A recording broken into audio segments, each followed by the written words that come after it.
हाय नमस्कार विद्यार्थी मित्रों। आ विडियो है ए स्पोकन दृष्टि बनावेलो है एटले आमां हूँ तमने बहुत डिटेल में ग्रामर नहीं भणावुं पण तमारे आ विडियो ने एक स्पोकन इंग्लिश नी प्रेक्टिस तरीके जोवानो छे। अने मैं आनी पहेला विडियो बनाव्यो तो त्यारे मैं फक्त स्पोकन नी वातो करी हती। एमां कह्युं हतुं के तमारे स्पोकन अंग्रेजी करवा माटे मतलब इंग्लिश में बोलवा माटे शुं करवुं जोईए। तो अहींया आ गुजराती आपणे शुं बोलीए छीए डेली लाइफ में आपणे शुं बोलीए छीए गुजराती बोलीए छीए पण एनुं अंग्रेजी केवी रीते करवुं ए आपणने खबर होती नथी बराबर। तो हूँ अहींया तमने शीखववानो छुं पण याद राखजो मैं ए विडियो में पण कह्युं हतुं अने आ विडियो में पण कहूं छुं के तमारे थोड़ुं थोड़ुं शीखवुं पड़शे अने एनी पुष्कळ प्रेक्टिस करवी पड़शे। कई रीतनी प्रेक्टिस केवी रीते शीखवानुं छे ए हूँ अहींया तमने शीखवाडुं छुं। आवा वाक्यो जोयुं तमे अहींया मैं वेरायटी वाळा वाक्यो नथी लीधा। भले आपणे वेरायटी वाळा बोलता होईए पण कोई पण व्यक्ति कोई भाषा बोलता शीखे छे त्यारे ए एकदम वेरायटी शीखतो नथी। ए धीरे धीरे शीखे छे। कोई बाळक छे ए स्पोकन इंग्लिश केवी रीते शीखे छे 2 वर्ष 3 वर्ष 4 धीरे धीरे नानु नानु बोलता शीखे छे। तमारे 5G 6G ની સ્પીડે 3 મહિનામાં અને 90 કલાકમાં રોજ એક તો શીખી જવું હોય તો આ વિડિયો તમારા કામનો છે જ નહીં, બંધ જ કરી દેજો। અહીંયા હું તમને એક વસ્તુ એ ક્લિયર કરવા માંગુ છું કે તમે એક જ પ્રકારના વાક્યોને પહેલા માસ્ટર કરો અને એ ભવિષ્યમાં ફરીથી ક્યારેય આવે તો એ વાક્યને તમે બનાવી શકો। ભલે એમાં વાર લાગે, એ જે તમારો ટાઈમ લાગે છે, જેમ કે આ પ્રકારના વાક્યો છે આજે આપણે શીખીએ છીએ, પછી નેક્સ્ટ ટાઈમ ગમે ત્યારે આવે તો તમારે આને સમજેલા હોય તો જ તમે બનાવી શકશો। ભલે વાર લાગે પણ એ જે ટાઈમ લાગે છે અંગ્રેજી બનાવવાનો એ ધીરે ધીરે ઓછો થતો જશે। તમે શું કરો છો સ્પોકન ઇંગ્લિશમાં એક વાક્ય આવું લેશો, બીજું વાક્ય अलग प्रकारનું હશે, ત્રીજું વાક્ય अलग, એવી રીતે શીખ કરશો ને તો જીવનમાં કોઈ દિવસ નહીં આવડે। કારણ કે તમારે એનું અંગ્રેજી કઈ રીતે થાય, કોઈ પણ પ્રકારનું વાક્ય હોય તો એ પ્રકાર સમજવાનો છે। તમારે શું સમજવાનું છે? પ્રકાર। જો તમે 20-25 પ્રકાર સમજી લેશો ને તો તમે ઘણા બધા ડેઈલી લાઈફમાં આપણે આટલા પ્રકારના વાક્યો બોલતા હોઈએ છીએ, બરાબર છે। તો ચલો તમારો વધુ સમય વેસ્ટ નથી કરતો, વેસ્ટ ના કહેવાય, આને ઇન્વેસ્ટ કહેવાય। અહીંયા મેં એક જ પ્રકારના વાક્યો લીધા છે અને આ વાક્યો કેટલા છે? 1 2 3 4 5 6 7 8 9 10 જ વાક્યો છે, પણ આવા 1000 વાક્યો બનાવવા હોય તો બનાવી શકાય અને એ બધા જ એક જ પ્રકારે અંગ્રેજી બને। જો અહીંયા જોઈને જ તમને ખબર પડતી હોય કે મને આ પ્રકારના વાક્યો આવડે છે તો તમારા કામનો વિડિયો નથી, એવું નથી, તમારા કામનો છે। કેમ? આ વાક્યો આવડે છે પણ તમે બોલો છો, રોજબરોજના જીવનમાં અંગ્રેજી બોલો છો, બોલતા નથી तो स्पोकन अंग्रेजी केवी रीते, मतलब अहींया विद्यार्थीना माइंडमां एक वस्तु ए ज क्लियर नथी के स्पोकन अंग्रेजी केवी रीते करवुं। अरे मारा भाई, आ एना जेवी वात थई के सामे स्विमिंग पूल छे। हवे तमे अहींया ऊभा ऊभा आखी जिंदगी विचारो छो के मारे तरवानुं केवी रीते शीखवुं। अरे एमां धूबको मारवो पड़े पाणीमां, बराबर। बहु पाणी ऊंडुं होय तो टीचरे जोईए। एवी ज रीते तमने वाक्यो जो अंग्रेजी बनावता आवड़तुं होय पण तमे बनावता ना होय ने तो बनाववानुं चालू कर देजो। 1 वर्ष 2 वर्ष रोज बनावजो तो ज तमे बोलता शीखी शकशो। अने तमने जे खोटो खोटो डर लागतो हशे ने ए एक मगजमां भूसुं भराई गयुं छे। मैं पहेला पण कह्युं हतुं एक विडियोमां के डर छे ने साइकोलॉजी ने तमे समजी लो के डर कंई छे ज नहीं, तमे नाहकना डरो छो, खबर नहीं। अरे यार, विडियो वच्चेथी बंध थई गयो छे। हूँ शुं कहेतो तो सौथी पहली वस्तु तमे लोको जोड़े बोलवानुं चालू करी दो। हवे शुं बोलवानुं चालू करी दो? तमे कोई वातने शीखो कि आने आम कहेवाय, पछी एने ट्राय करो याद राखवानी अने बोलो ज्यारे मौको मळे।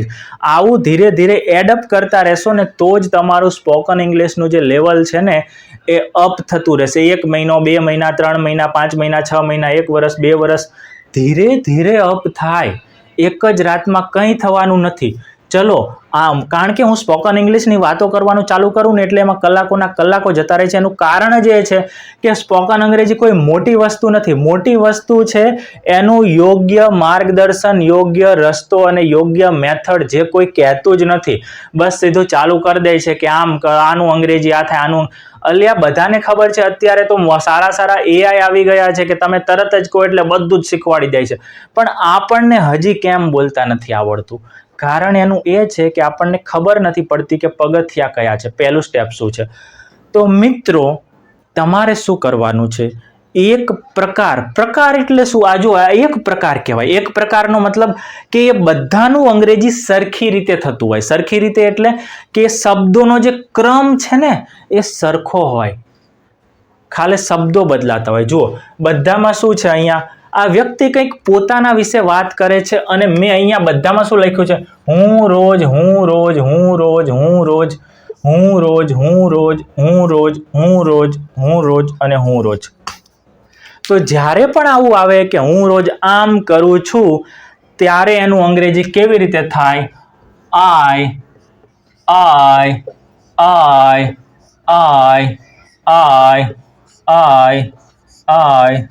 આઈ થી શરૂઆત થાય કે હું આમ કરું છું એટલે.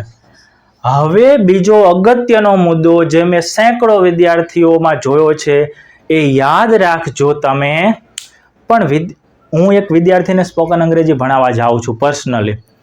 એ વિદ્યાર્થીને હું કહીને થાકી જાઉં છું. કદાચ આ વિડીયો જોશે તો એને થોડું ખરાબ લાગશે કે મારા વિશે, પણ હું કંઈ નામ બામ તો લેતો નથી. એને કહીને થાકી જાઉં છું અને તમને પણ કહેતો હોઉં છું કે યાદ રાખો, ગુજરાતીમાં જે શબ્દોનો ક્રમ છે, ક્રમ એટલે આના પછી આ શબ્દ, આના પછી આ શબ્દ, આના પછી.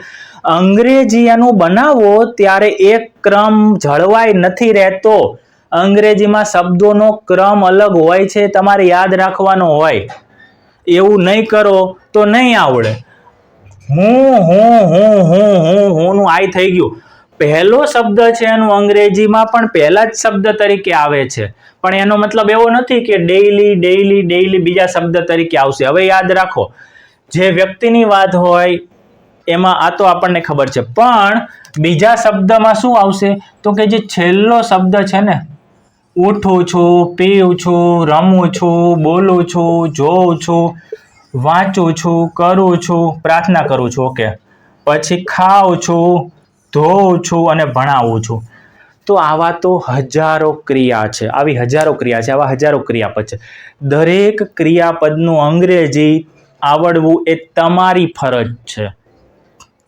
તમને અંગ્રેજી ના આવડે, અંગ્રેજી એટલે બોલવાની વાત નથી કરતો, એ તો હું શીખવાડું છું, પણ શબ્દનું અંગ્રેજી આવડવું જોઈએ. કે આ નકશો એટલે મેપ થાય, આના પહેલાં કહ્યું હતું, બરાબર છે. પાર્ટી આપણે સ્લેટ કહીએ છીએ, ડસ્ટર છે, માર્કર છે, બોર્ડ છે. તમને એ શબ્દ ના ખબર પડે કે ઉઠવું એટલે શું, તો એ શીખવું પડે. અને હું કહીને થાકી ગયો છું. ખાસ કરીને વિદ્યાર્થીને જે મેચ્યોર થઈ ગયા છે, 25, 30, 35 વર્ષના, એને હવે ભાન થઈ ગયું છે કે મારે કંઈક કરવું પડશે અને તૈયારી કરે છે, હું એકવાર કહું એટલે. પણ હજી જે સ્કૂલમાં છે, બાળક છે 10 વર્ષ 15 વર્ષના, ટૂંકમાં 10માં 12માં કોલેજ સુધીના, એમને હજી મારે શું કહેવું, શબ્દ નથી બોલ, ભાન જ નથી આવતું. એમને આખો દિવસ રીલ્સ જોવી છે, યુટ્યુબમાં શોર્ટ્સ જોવા છે. પણ જ્યારે હું એમ કહું કે આ 50 ક્રિયાપદો છે, મારે 5 દિવસમાં જોઈએ તૈયાર, 2-5 ક્રિયાપદો નથી કરતા, તો એમને ભાન ક્યારે આવે છે? 25-30 વર્ષના થાય પછી કે હવે અંગ્રેજી વગર નથી ચાલતું. અરે અંગ્રેજીના જે ક્રિયાઓ છે એનું તો આવડવું જોઈએ ને. ઉઠવું એટલે શું થાય? તો કે ગેટિંગ અપ, સ્પીકિંગ, આઈએનજી લગાડી દે છે. હું જ્યારે પૂછું કે વાંચવું એટલે શું થાય, તો કે રીડિંગ. અલ્યા રીડિંગ ના થાય, આઈએનજી ના લગાડો તમે. હું જેટલું કહું એટલું જ કરો, બીજું વધારાનું ના કરો, અને કહું એટલું કરો જ. હું શું કહું છું કે ઉઠવું એટલે શું થાય? ગેટઅપ થાય. ક્રિયાપદનું પહેલું રૂપ, તો પહેલું રૂપ જ મૂકો, આઈએનજી ના લગ. હવે આમાં લોચા શું કરે છે વિદ્યાર્થી કે સર આ છું છે એનું શું થાય? અહીંયા એમ લગાડી દે. મેં ક્યાં અહીંયા એમ લગાડ્યો છે શીખવાડતી વખતે? જે ક્રિયા તમે રોજ કરો છો એમાં એમ ના લગાડો મારા ભાઈ. આઈ લખો અને એક ક્રિયા લખો, આઈ ગેટ અપ, હું ઉઠું છું.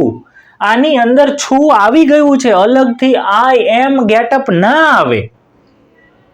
રાડો પાડીને કહેવા છતાં વિદ્યાર્થી સિરિયસ નથી થતા, અને પછી એક ટાઈમ થઈ ગયા પછી એમ કે અમને સ્પોકન નથી આવડતું. અલ્યા ભાઈ મહેનત તો કર. ટીચર રાડો પાડીને તને સમજાવે છે કે વિડીયો જો. હું જોયું, મેં 2 દિવસ પહેલા વિડીયો મૂક્યો છે, તો 80 લોકોએ જોયો ને વિડીયો. શું કરે ખબર? 2 મિનિટ ચાલુ રાખે. 30 મિનિટનો આ વિડીયો બને, માની લો કે 2 મિનિટ ચાલુ. કેમ? કારણ કે આમાં તો કંઈ જાદુ નથી થતું. જાદુ એટલે શું? ડોક્ટર ઇન્જેક્શન મારે એટલે તાવ ગાયબ. એવી રીતે ડોક્ટર ઇન્જેક્શન મારે એટલે મારા મોઢામાંથી સ્પોકન નીકળી જવું જોઈએ, અંગ્રેજ જેવું. અંગ્રેજ પેલો ઇંગ્લેન્ડનો બ્રિટિશ વ્યક્તિના મોંમાંથી ઇંગ્લિશ નીકળે એવું મને ઇન્જેક્શન મારવાથી નીકળવું જોઈએ, આવી અપેક્ષા છે. ઇન્જેક્શનનો મતલબ અહીંયા કોઈ જાદુ. તો તમારામાંથી ઘણા લોકો એવા હશે કે જે વિડીયો જોવે છે પણ એને આવે છે કંટાળો. કારણ કે આમાં પેલું રીલ જેવી મજા નથી આવતી. આમ રીલ કરે ને આમ કરે એટલે વાહ 30 સેકન્ડ જોવે, પાછું એ બાષ્પીભવન, પાછું બીજું રીલ આવે 15-20 સેકન્ડ જોવે, એ બાષ્પીભવન, ત્રીજું રીલ જોવે, ચોથું રીલ જોવે, 1-2 કલાક એ જોવે. અંગ્રેજી પણ શીખવું છે પણ આ વિડીયો નહીં, કારણ કે આમાં કઈ મજા નથી, કઈ માહિતી નથી. તો એવા લોકો જો તમે હોય તો જિંદગીમાં તમને સ્પોકન અંગ્રેજી શું લખતા વાંચતા નહીં આવડે, સ્પોકનની તો વાત જ દૂર રહી. બરાબર, આ લખી લેજો તમે. જ્યાં સુધી તમે તમારી ટેવ નહીં બદલો ભણવાની ત્યાં સુધી તમને કંઈ નહીં આવડે. આઈ ગેટ અપ, હું ઉઠું છું. પહેલો શબ્દ ને છેલ્લો શબ્દનું અંગ્રેજી લખી નાખવાનું પહેલા. હું પીઉં છું, આઈ ડ્રિંક. અહીંયા એમિજાર ભૂલથી ના લખતા. કેમ? અમુક વાર લખી અને અમુક વાર કેમ નહીં. ક્યારે ના આવે એમિજાર વચ્ચે આઈ પછી પહેલું રૂપ, આઈ પછી પહેલું રૂપ ક્યારે આવે? જે ક્રિયા તમે, ઘણા બધા નિયમ છે આના, પણ અત્યારે હું તમને ટૂંકમાં સમજાવું છું, ટૂંકમાં, અઘરું ના પડે એટલા માટે. જે ક્રિયા તમે રોજ કરો છો અથવા રેગ્યુલર કરો છો, આટલું યાદ રાખો. જે ક્રિયા તમે રોજ કરો છો અથવા રેગ્યુલર કરો છો એમાં તમારે એમ નથી લખવાનો, એમ, ઇઝ અને આર નથી લખવાનું. એમાં તમારી વાત એટલે આઈ અને ક્રિયાપદનું પહેલું રૂપ. બરાબર, અંગ્રેજી કરવું તો સહેલું છે પણ બોલવું અઘરું છે. કારણ કે કેવી રીતે બોલવું, શું યાદ રાખવું એ ઇમ્પોર્ટન્ટ છે. હું રમું છું, શું આવે? I play. હું બોલું છું, આઈ સ્પીક. રોજની વાત છે આ, એટલા માટે. હું અત્યારે બોલું છું તો એ અલગ વાત છે, નથી કહેવી અત્યારે તમને, કારણ તમે પાછા કન્ફ્યુઝ થઈ જશો. હું જોઉં છું, વોચ. મૂવી છે એટલે વોચ. હું વાંચું છું, આઈ રીડ. હું પ્રાર્થના કરું છું, પ્રે. PRAY આવે હો, PREY ના આવે અહીંયા. અને યાર મિત્રો, મતલબ એટલું અંગ્રેજી ગુજરાતીઓનું કાચું છે ને કે સાદા સ્પેલિંગમાં લોચા કરે છે કેટલા તો. પ્રે ને રીડ ને વોચ ને સ્પીક ને આવા સ્પેલિંગ નથી આવડતા. કોલેજના વિદ્યાર્થીઓ અમુક છે, હું ભણાવું છું, ખબર છે. યાર હદ થઈ ગઈ, તમે શું કર્યું અત્યાર સુધી? હું ખાઉં છું, આઈ ઈટ. હું ધોઉં છું, આઈ વોશ. આ એસ છે, થોડો વિચિત્ર થઈ ગયો. અને હું ભણાવું છું, આઈ ટીચ. તો ફટાફટ કેમ ખબર પડે છે? ભણાવવું એટલે ટીચ, ધોવું એટલે વોશ. આવડવું જોઈએ, તૈયાર કરવું પડે. ખબર પડી ગઈ. જે ક્રિયા તમે રોજ કરો છો એમાં તમારે શું બોલવાનું? આઈ અને ક્રિયાનું અંગ્રેજી. જેમ કે હું જોઉં છું, આઈ વોચ. બરાબર, હું જાઉં છું, આઈ ગો. હું આવું છું, આઈ કમ. હું બેસું છું, આઈ સીટ. હું ઊભો રહું છું, હું રોજ અહીંયા ઊભો રહું છું, આઈ સ્ટેન્ડ અપ. બરાબર છે. હું મોડે સુધી જાગું છું, આઈ સ્ટે અપ.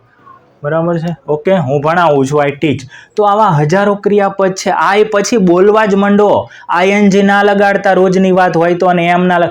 હવે શું બાકી રહ્યું? તો ક્રિયાપદને પૂછવાનું કે શું? હું ઉઠું છું, હું શું ઉઠું છું? કંઈ જવાબ ના મળે. કંઈ જવાબ ના મળે તો જગ્યા અને સમય લખો. અહીંયા જગ્યા અને સમયમાંથી જગ્યા છે. શું કહ્યું મેં? આમાં દરેક ક્રિયાપદને પૂછો, ઉઠું છું, શું ઉઠું છું? નથી ખબર, જવા દો, એની વાત પછી. પીવું છું, હું શું પીવું છું? દૂધ.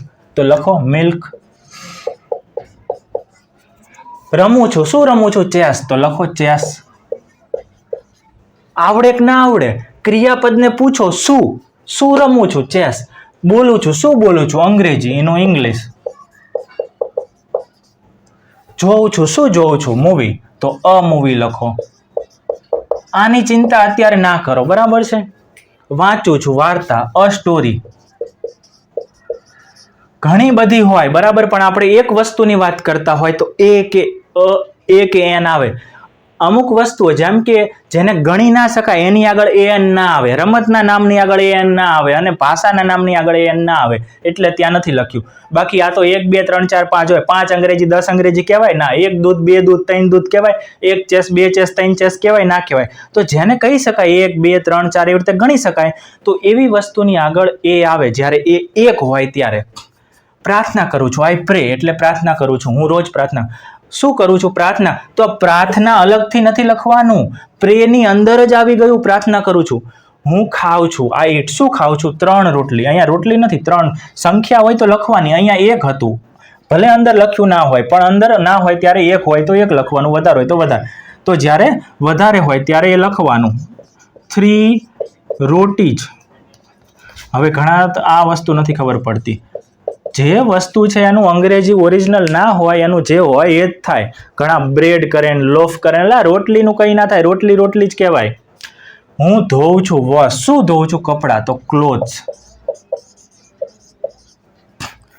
હું ભણાવું છું, શું ભણાવું છું? અંગ્રેજી. ફરીથી આવ્યું ઇંગ્લિશ. ક્યાં અઘરું છે? આળસ આવે છે આપણને, નથી.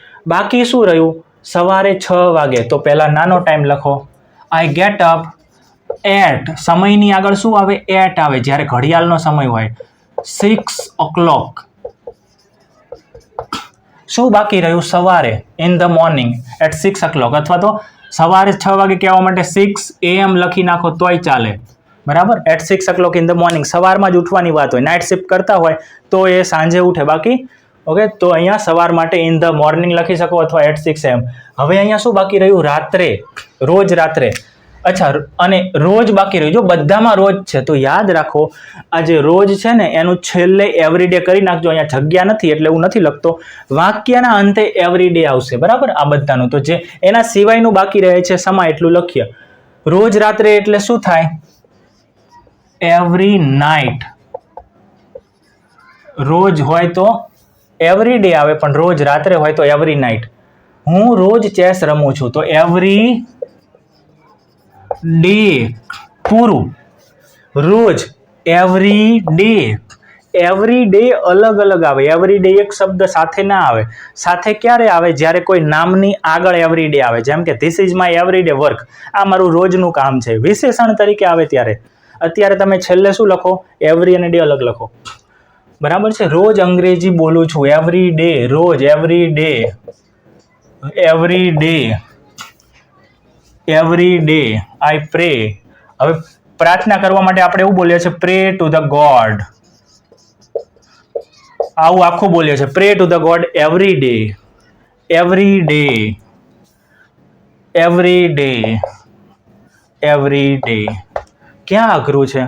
આ તો ખાલી 10 વાક્યો જ સમજાય અમે, પણ જો આવા હું તમને 100 વાક્યો પણ સમજાવું, પણ યોગ્ય અપ્રોચ ના હોય, યોગ્ય આમ જેને કહેવાય ને કે મેથડ ના હોય ને, તો તમે આખી જિંદગી છે એ એમ જેને કહેવાય ને કે કન્ફ્યુઝ વાતાવરણમાં ગોળ ગોળ ફળ્યા રાખશો, પણ તમે એક મુકામે નહીં પહોંચી શકો કે ઓકે હવે મને ઠીકઠાક આવડે છે, હવે હું ગમે તેવા અંગ્રેજીના ઇન્ટરવ્યૂ ક્રેક કરી શકું છું, અંગ્રેજીમાં બોલવાનું હોય તો વાંધો નથી આવતો, મારે લોકો જોડે વાતો કરવી હોય કે કોઈ વસ્તુઓ સમજવી મને સમજાય છે. તો અહીંયા અપ્રોચ ઇમ્પોર્ટન્ટ વસ્તુ છે. મટીરિયલ છે એ એટલું બધું ઇમ્પોર્ટન્ટ પછી બને છે, પણ પહેલાં અપ્રોચ જ ના હોય તો આપણે અંગ્રેજીમાં પ્રોબ્લેમ થાય છે. હું આટલો ફ્રસ્ટ્રેટ છું એનું કારણ એ જ છે કે વિદ્યાર્થીઓ છે ને એને સાચી સલાહ છે ને એ કડવી લાગે છે, કારેલા જેવી. દવા જેને હોય ને, શક્ય હોય ત્યાં સુધી લોકો શું કરે? દવાને અવોઇડ કરતા હોય. પછી છેલ્લે એમ થાય કે આપણી બીમારી એટલી વધી ગઈ છે કે હવે દવા સિવાય મટે એવી નથી અને આપણે સાજા થવું જ છે. આ ટર્મિનોલોજી સમજજો મારી. સાજા થવું છે એટલે સ્પોકન શીખવું જ છે. તો શું કરશે? દવા લેવી જ પડશે, શીખવું જ પડશે. વિજય સર કહે છે એમ કરવું જ પડશે. કાં તો બીજો ઓપ્શન એ છે, સાજા નથી થવું. કેમ? દવા બહુ કડવી છે. આવું થાય, બરાબર છે. એનો મતલબ સ્પોકન નથી શીખવું. કારણ કે સલાહ બહુ કડવી છે, તો એ નથી શીખી શકતા. 40 વર્ષવાળા હશે કેટલાય જેના જીવનમાં એક વસવસો રહી જશે કે મને અંગ્રેજી બોલતા ના આવડ્યું. 50 વર્ષવાળા હશે જેને એમ થશે મને અંગ્રેજી બોલતા ના આવડ્યું. કારણ કે કડવી દવા આપવાવાળાની દવા બરાબર લાગી નહીં, કડવી લાગી બહુ. 3 મહિનામાં શીખવાડી દેવાવાળા હતા, અહીંયા ગયા, કોર્સ કર્યો, કંઈ આવડ્યું નહીં, પાછા આવી ગયા, 5-10 હજાર ભર્યા. બરાબર. ચલો, મારે વધારે બકબક નથી કરવું. ચલો, Tata, bye bye, C you, આવજો.